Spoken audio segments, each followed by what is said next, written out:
Hello everyone, welcome to Vidyashree academy. I hope you are doing well. हम important question की series discuss कर रहे थे, तो चलिए स्टार्ट करते हैं। फर्स्ट क्वेश्चन इज, भारत का कौन सा राज्य टाइगर स्टेट के रूप में जाना जाता है? तो ये आप सभी को पता होगा, मध्य प्रदेश टाइगर स्टेट के रूप में जाना जाता है, क्योंकि जो लास्ट टाइगर की जनगणना हुई थी, टाइगर की गणना हुई थी, उसमें पता चला था कि मध्य प्रदेश में 526 हाईएस्ट नंबर ऑफ टाइगर है। याद रखिएगा, टाइगर स्टेट के रूप में इसके पहले कर्नाटका जाना जाता था, लेकिन वर्तमान में मध्य प्रदेश को टाइगर राज्य का दर्जा मिला है। इसके अतिरिक्त मध्य प्रदेश को और किन किन नामों से जाना जाता है? जैसे सोया स्टेट के रूप में जाना जाता है, क्योंकि यहाँ पर सोयाबीन का प्रोडक्शन अधिक होता है। नदियों का मायका कहा जाता है मध्य प्रदेश को। भारत का हृदय स्थल कहा जाता है। इस तरीके से मध्य प्रदेश के अनेकों नाम हैं। सेकंड क्वेश्चन है, वह जल जो साबुन के साथ रगड़ने पर शीघ्रता से झाग देता है, तो उसे क्या कहा जाता है? सॉफ्ट वाटर या मृदु जल कहा जाता है। वन महोत्सव किसने प्रारंभ किया? तो के.एम. मुंशी जी की याद में वन महोत्सव का आयोजन किया जाता है। भारतीय संघ की कार्यपालिका शक्तियाँ किस में निहित होती हैं? जो एग्जीक्यूटिव पावर होती है वो किस में निहित होती हैं? भारत के राष्ट्रपति में निहित होती है। भारत की संसद 3 चीज़ों से मिलकर बनती है, मतलब 3 सदन रहते हैं इसमें, राष्ट्रपति, लोकसभा और राज्यसभा। याद रखिएगा। विश्व वन्यजीव संरक्षण कोष, जिसे क्या कहा जाता है? WWF, वर्ल्ड वाइड फंड कहा जाता है। उसका जो हेडक्वार्टर है वो कहाँ है? स्विट्जरलैंड में है। निमोनिया रोग किस अंग को प्रभावित करता है? तो आप सभी जानते होंगे, निमोनिया में जब बहुत अधिक सर्दी होती है तो निमोनिया का इन्फेक्शन हो जाता है, जो कि डिप्लोकोकस निमोनी के द्वारा होता है। और ये किस अंग को प्रभावित करता है? फेफड़ों को प्रभावित करता है। उस वेद का क्या नाम है जो गद्य और पद्य, मतलब जिसको गाया भी जा सकता है और पढ़ा भी जा सकता है? तो वो है यजुर्वेद। याद रखिएगा। और सामवेद जो है वो कैसा वेद है? उसमें गायन गीत वाला गीत है। वयस्क मताधिकार की आयु 21 वर्ष से घटाकर 18 वर्ष कब कर दी गई? मोस्ट इम्पॉर्टेंट क्वेश्चन है, इसको IMP मार्क कीजिएगा। 61वां संविधान संशोधन 1989। याद रखिएगा। भारत में पहले समाचार पत्र की शुरुआत किसने की थी? तो सर सैयद अहमद खान ने। किस पदार्थ में सबसे अधिक विशिष्ट ऊष्मा होती है? तो पानी में बहुत अधिक विशिष्ट ऊष्मा होती है। जो पानी का केमिकल फॉर्मूला होता है वो क्या होता है? H2O। बौद्ध धर्म किसके शासनकाल में 2 भागों में, हीनयान और महायान में विभाजित हो गया? तो ये कनिष्क के शासनकाल में हुआ था। आपको कमेंट बॉक्स में लिखकर बताना है कि वो कौन सी जो बौद्ध मीटिंग्स हुई थी, तो कौन से नंबर की जो मीटिंग थी जिसमें ये हीनयान और महायान में कन्वर्ट हुआ था। लोधी वंश का अंतिम शासक कौन था? तो लोधी वंश का अंतिम शासक था इब्राहिम लोधी। भारत सरकार द्वारा केंद्र में पर्यावरण विभाग की स्थापना कब की गई? 1980 में की गई। UNEP का मुख्यालय कहाँ है? United Nation Environment Programme. इसका मुख्यालय नैरोबी केन्या में है। जैन धर्म की प्रथम संगीति जो हुई थी वो कहाँ पर हुई थी? वो हुई थी पाटलिपुत्र में। याद रखिएगा। दिल्ली के सुल्तानों को विरोधों का मिश्रण कहा जाता है। किस सुल्तान को विरोधों का मिश्रण कहा जाता है? तो ये बोला जाता है MBT को। MBT का फुल फॉर्म क्या है? मोहम्मद बिन तुगलक। मोहम्मद बिन तुगलक ने अपने समय पर बहुत अच्छे कार्य किए। वो एक बहुत ही एक तरीके से बोलना चाहिए, एक वैसे तो जो पॉलिसीज लाई थी मोहम्मद बिन तुगलक ने वो बहुत ही अच्छी थी, लेकिन समय के साथ जो उनका इम्प्लीमेंटेशन था वो सही नहीं था। इसीलिए मोहम्मद बिन तुगलक की जितनी भी पॉलिसीज हुई थी वो क्या हुई थी? असफल हो गई थी। दल बदल कानून का संबंध किस अनुसूची से है? तो 10वीं अनुसूची से दल बदल कानून का संबंध है।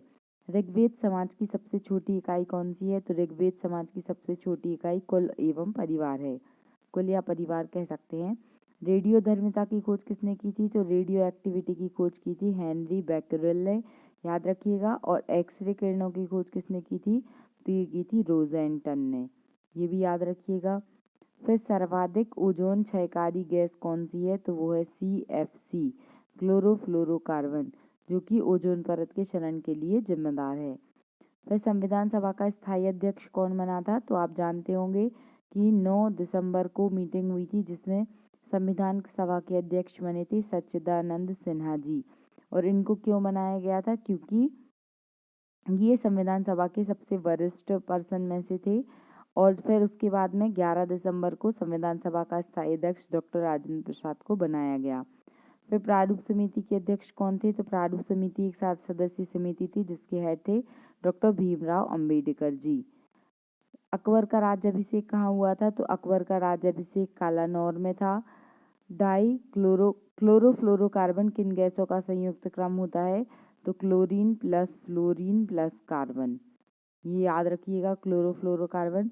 भारत में वृक्षों का आदमी किसे कहा जाता है? तो सुंदरलाल बहुगुणा को वृक्षों का आदमी कहा जाता है।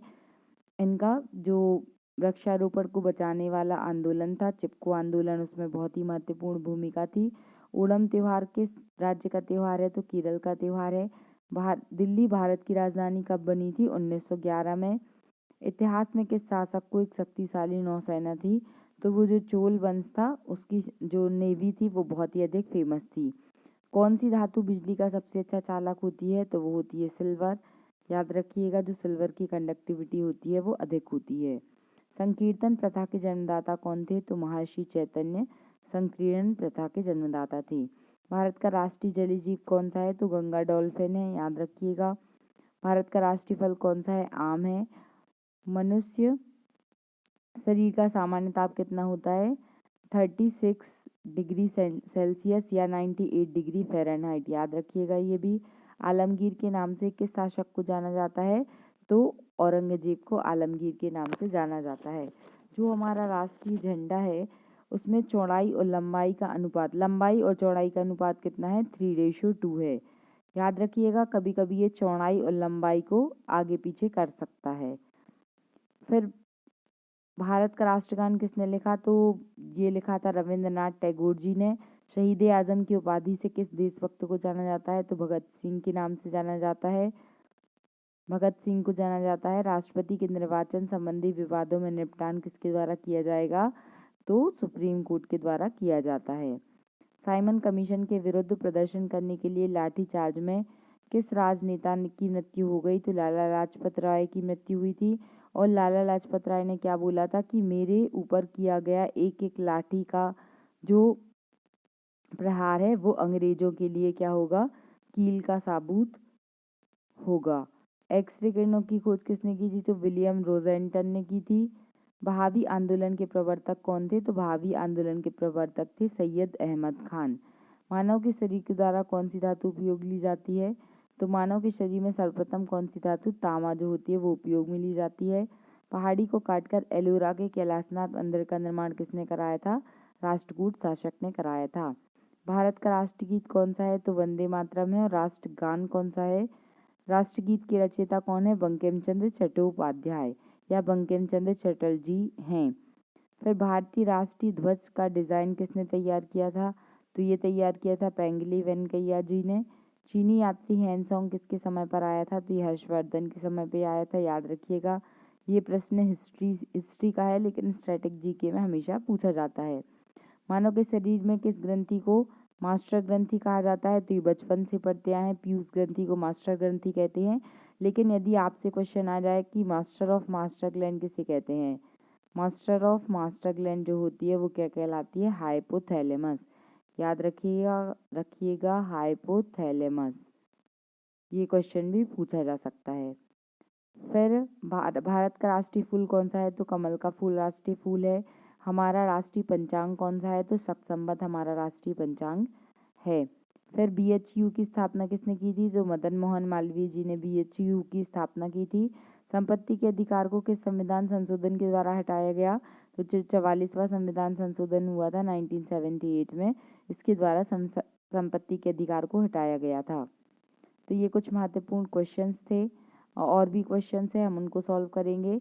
तो आई होप आपको ये सीरीज़ अच्छी लगी होगी। अगर आपको वीडियो पसंद आ रहा है तो आप प्लीज़ शेयर कीजिए अपने दोस्तों तक। Thank you so much. जय हिंद, जय भारत।